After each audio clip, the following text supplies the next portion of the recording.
शिमग्याआधी कोकणी माणसासाठी सरकारनं मोठी घोषणा केलेली आहे। कोकणात शिमग्यासाठी बोटीनं जाता येणार आहे। 1 मार्च पासून समुद्री मार्गे आता तळ कोकणात जाता येणार आहे। या संदर्भात आमच्या प्रतिनिधींनी सविस्तर माहिती जाणून घेतली, बघूयात। कोकणात जलवाहतुकीचा नवीन अध्याय सुरू होणार आहे। 1 मार्च पासून मुंबई ते विजयदुर्ग अशी सागरी रोरो सेवा या ठिकाणी सुरू होणार आहे। अनेक दिवसांपासून चर्चेत असलेल्या मुंबई कोकण सागरी रोरो सेवेला या ठिकाणी अखेर मुहूर्त मिळालेला पाहायला मिळतो आहे। मुंबई विजयदुर्ग रो फॅक्स प्रवासी सेवेचे ऑनलाईन बुकिंग जे आहे ते देखील या ठिकाणी सुरू झालेलं पाहायला मिळत आहे।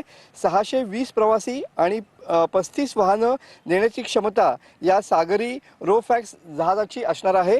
यंदाच्या शिमगोत्सवात ही सागरी रोरो फॅक्स जी सेवा आहे ती विशेष आकर्षण ठरणार आहे। या शिमगोत्सवात या सागरी रोरो सेवेचं एक विशेष आकर्षण या ठिकाणी पाहायला मिळणार आहे।